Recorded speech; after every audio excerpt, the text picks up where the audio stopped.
Mommy, big hugs. A Charlotte mother jailed for ignoring a judge's visitation order, keeping her son from his father for months. Obviously, I didn't want to go to jail, but I had to pay the price, so I was willing to do that if it meant keeping my son safe from his father. With the mother jailed, the judge awarded the father temporary custody and banned in-person visits with the mother. My private investigator is filming Joshua Graham smoking out of a pipe. Evidence the mother believed proved her allegations. That's you, right? Yes. You were doing drugs in the car, right? I believe I was either smoking marijuana or CBD. The father failed a drug test 6 days later, but the judge did not award the mother custody and removed himself from the case after we asked the judge for an interview. Then days later, I decided to see if I could get my son tested. The result is positive for marijuana. A drug test designed to detect drug exposure in children led the new judge to award the mother temporary custody. The father had the child drug tested a week later with a typical hair test. It showed a clean drug screen.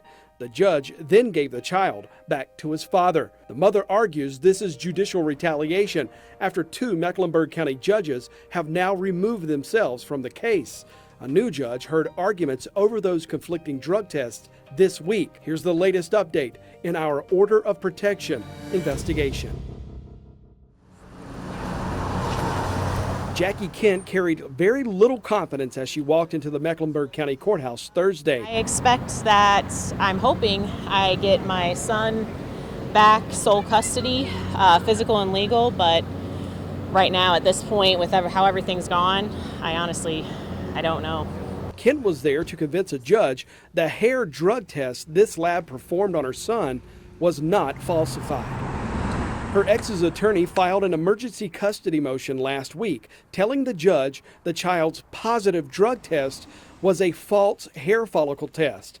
The father's motion did not explain how. I would say there's no way I could falsify a drug test or anything else in this case, and that everybody that's here to testify will present the truth. The drug test Kent ordered for her son is an exposure test known as Child Guard.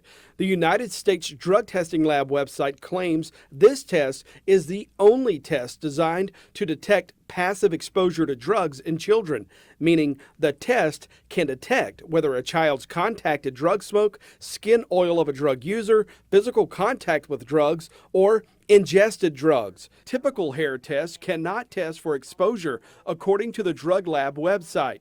Kent and her attorney contend the typical hair test is what Joshua Graham ordered for his son. Steve DeSillis, Joshua Graham's attorney, did not explain in the hearing exactly how he believes the test was false. He wouldn't explain it to us either. Mr. DeSillis, everything I have to say, I'll say before you. Can you tell us what you were arguing specifically was false about the hair follicle test for Roman Kent? Everything I have to say, I say in a courtroom. Thank you. We weren't allowed in today, so we want to give you a chance to address it. No, thank you. I appreciate it. You have a good day.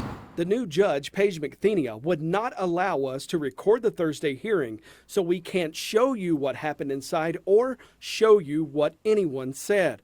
But Kent's side called the head of the drug testing lab to testify. That expert confirmed the test, and the results showing Roman Kent tested positive for marijuana was legitimate. McThenia announced during the hearing she would not allow any of the drug test evidence in, neither the toddler's nor Joshua Graham's failed drug tests, despite Joshua Graham admitting his own drug test was legitimate during this July 1st hearing. If we take your word on it, you were smoking marijuana, which is illegal, right? Yes. Okay. And then you took a urine test, right? And that urine test said that marijuana, right? Yes. And then you took a hair follicle, right? And that also said marijuana, right? Yes. Sir, yes or no, please? Yes. Judge Sean Smith heard this testimony on July 1st. We're hoping that the court is going to order some ongoing evaluations with respect to his drug use. Yes.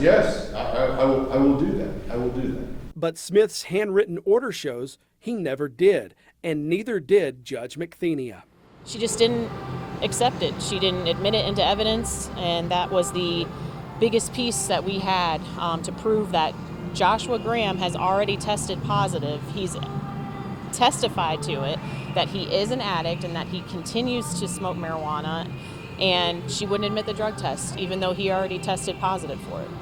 What did you think when the judge says she would not allow any of the drug test evidence? I knew right then and there, just like I knew 2 times before with the 2 other judges, that she was going to rule unfairly in his favor. We also offered once again Joshua Graham the chance to have his say in this report. Oh, sorry, go ahead. Mr. Graham, have you ever exposed Roman Kent to marijuana? As before, Joshua Graham remained silent. Something else happened in Thursday's hearing. Judge Sean Smith walked into the courtroom and sat in the audience. Smith filed this order last week, removing himself from the case. Smith sat in the courtroom for 15 minutes before leaving out of Judge McThenia's secured chamber door in the middle of a hearing where McThenia was deciding what to do with orders Smith entered in this same custody case. I was not aware of that. No, I was not aware, and that should tell the public everything. For him to be in there, there's no reason for him to be in there. Do you think that his presence in that courtroom could have had some bearing on a colleague of his sitting on the bench and deciding this case?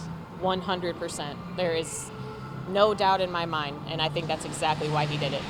You don't trust her to give you the child back. Judge Smith would not agree to interview with us to answer that allegation. Smith responded in an email that ethics rules ban him from talking about the case. Smith wrote, "I have recused myself and I have no further involvement in this case." I asked Mecklenburg County for the audio recording and the courtroom security video showing Judge Sean Smith sitting in the courtroom. As of this report, Mecklenburg County has not responded to that request. Judge Paige McThenia's decision at this latest hearing means Joshua Graham retains custody of his son and Jackie Kent has no in-person visitation. Again, despite kicking out the drug test evidence, the judge did not order any new drug testing to settle whether the toddler was exposed to illegal drugs. Judge McThenia also did not set a new hearing date where permanent custody could be decided.